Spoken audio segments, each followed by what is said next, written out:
Analisis gender. Desa Minajaya adalah desa yang terletak di tepi pantai. Seperti desa tepi pantai lainnya, warga desa Minajaya sebagian besar hidup dari hasil laut. Sehari-hari, kaum lelaki mencari ikan dan menjualnya. Sementara kaum perempuan lebih banyak melakukan pekerjaan rumah tangga seperti memasak, mencuci, mengasuh anak, dan mencari nafkah dengan menjadi buruh nelayan atau buruh rumput laut. Anak laki-laki dan anak perempuan juga memiliki kegiatannya sendiri. Anak perempuan banyak membantu ibu, sementara anak laki-laki membantu ayahnya. Kegiatan di desa Minajaya dianggap umum karena sudah terjadi dalam jangka waktu lama. Bagaimana jika kita melihatnya dengan menggunakan kacamata gender? Sebelumnya kita akan memahami istilah gender. Istilah gender digunakan untuk menjelaskan perbedaan laki-laki dan perempuan yang bersifat bawaan dari lahir dan yang dipelajari dari lingkungan sosial. Tabel berikut membantu kita untuk memahami perbedaan keduanya. Gender dibentuk oleh lingkungan sosial atau bisa dipelajari. Sedangkan seks atau jenis kelamin dibawa sejak lahir atau bersifat kodrati. Gender bersifat unik, berbeda antara satu daerah dengan daerah lain, sedangkan seks bersifat umum dan relatif sama di berbagai daerah. Contoh untuk gender adalah laki-laki mencari nafkah utama, perempuan mengasuh anak-anak. Contoh untuk seks adalah laki-laki memiliki penis, sperma, dan perempuan memiliki vagina dan sel telur. Sementara, kacamata gender membantu kita melihat hubungan sosial laki-laki dan perempuan dalam keluarga, masyarakat, dan negara dari sudut pandang baru.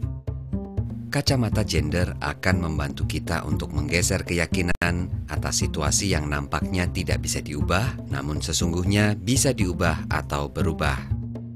Misalnya keyakinan bahwa pendapat laki-laki dianggap lebih berharga dibanding perempuan semata karena jenis kelaminnya, bukan kemampuan atau kapasitasnya.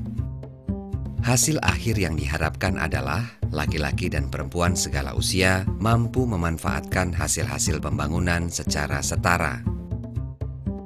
Terdapat 3 lensa utama dari kacamata gender ini, yaitu 1. Peran yang diwakili oleh pertanyaan, siapa melakukan apa, di mana, berapa lama, kapan, apakah ada peran yang dihargai lebih dibanding peran lainnya. 2. Sumber daya yang diwakili pertanyaan, akses terhadap sumber daya apa saja yang dimiliki perempuan dibanding laki-laki, siapa yang memiliki pengaruh lebih besar untuk menentukan penggunaan sumber daya. 3. Partisipasi yang diwakili oleh pertanyaan, siapa yang berpartisipasi, siapa yang tidak terlibat, siapa yang mengambil keputusan. Selanjutnya, kita akan belajar menggunakan kacamata gender melalui satu keluarga di desa Minajaya, yaitu keluarga Pak Fahmi, yang terdiri dari Pak Fahmi, 38 tahun, sehari-hari bekerja sebagai nelayan. Ibu Nur, istri Pak Fahmi, 36 tahun, seorang ibu rumah tangga. Marni, anak perempuan yang berusia 12 tahun. Hasan, anak laki-laki, berusia 5 tahun. Kita mulai dengan lensa yang pertama, yaitu lensa peran. Pak Fahmi dan Ibu Nur sama-sama melakukan kegiatan, namun di tempat yang berbeda. Pak Fahmi lebih banyak berada di luar rumah, seperti melaut dan menjual ikan.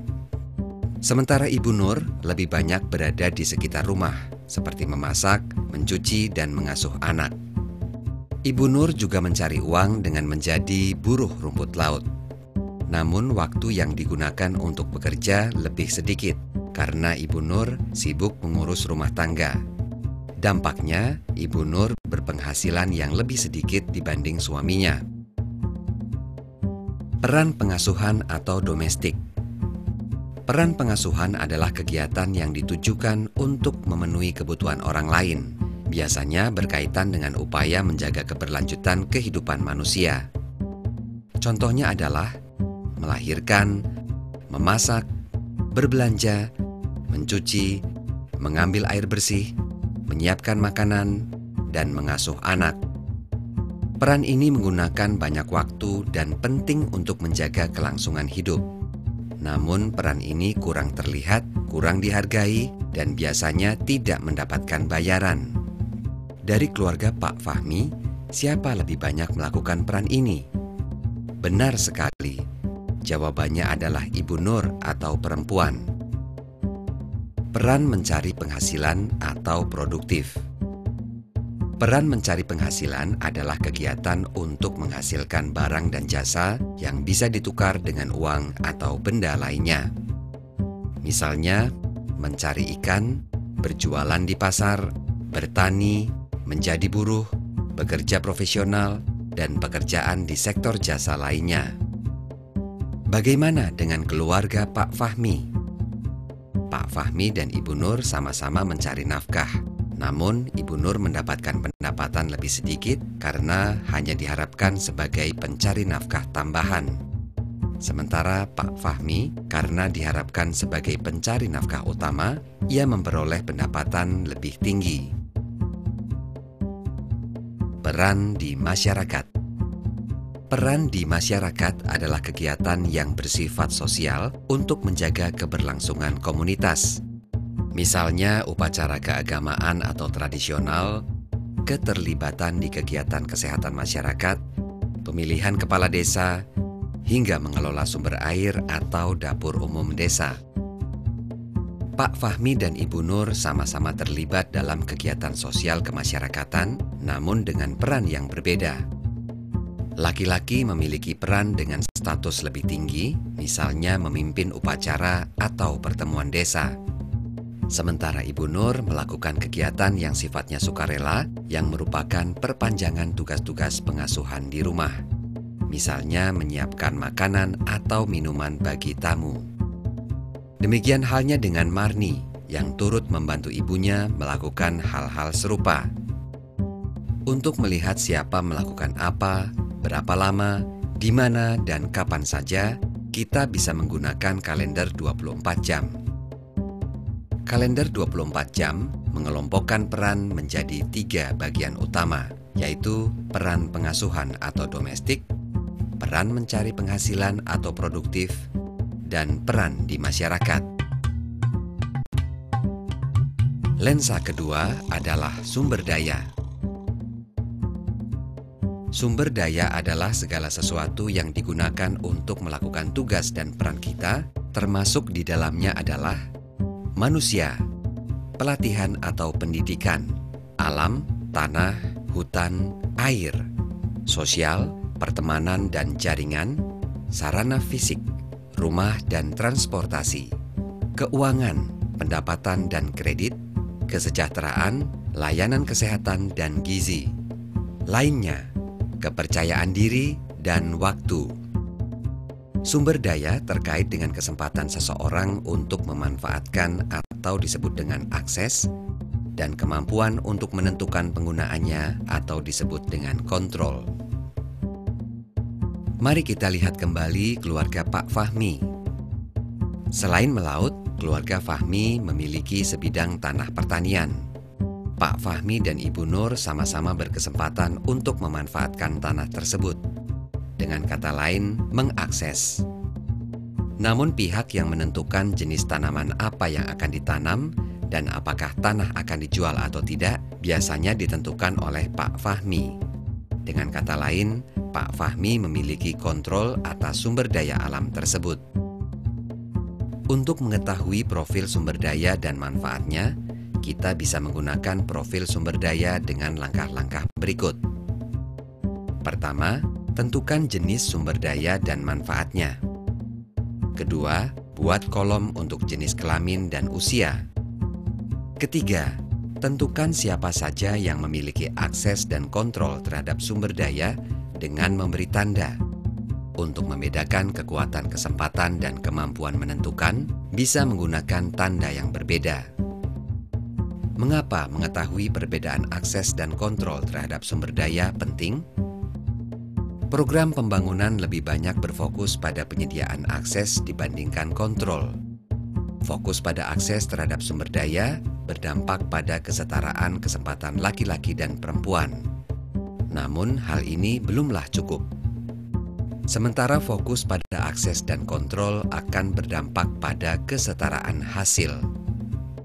Dengan berfokus pada kesetaraan hasil, maka laki-laki dan perempuan akan mendapatkan manfaat yang lebih maksimal dari pembangunan secara setara. Lensa ketiga adalah partisipasi.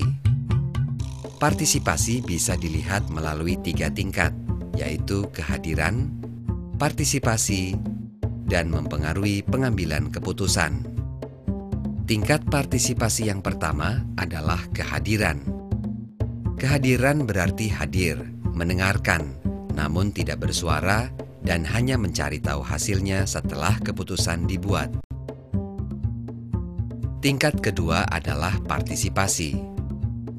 Berpartisipasi berarti hadir, bersuara, namun tidak ada jaminan bahwa suaranya mempengaruhi keputusan yang dibuat.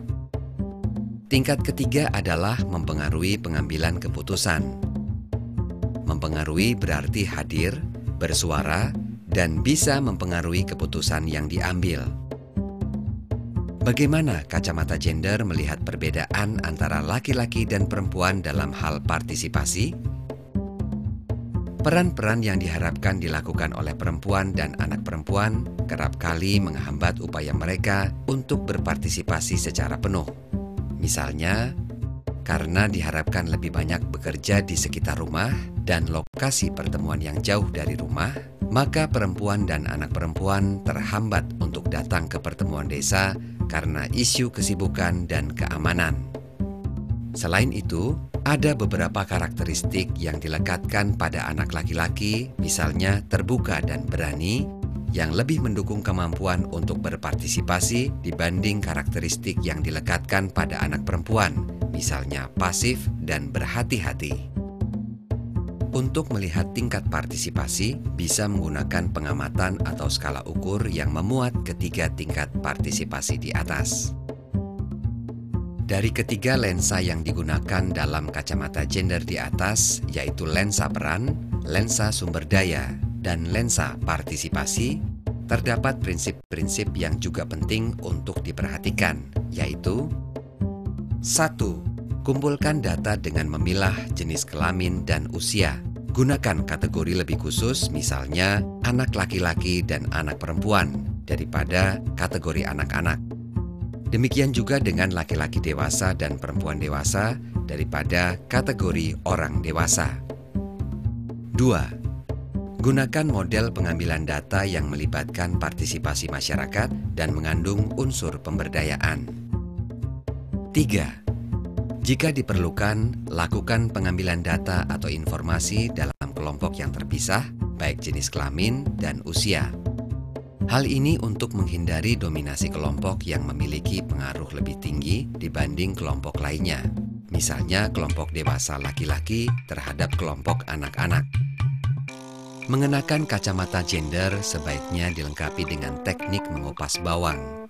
Ketika mengupas bawang, kita terus mengupas setiap lapisnya untuk mendapatkan inti atau latar belakang yang sesungguhnya dari sebuah peristiwa.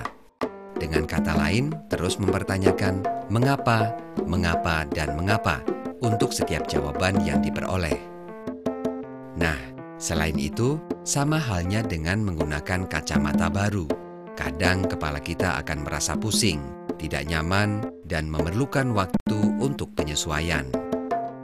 Namun setelahnya, kita akan terbantu melihat segala sesuatu lebih jelas dan segar.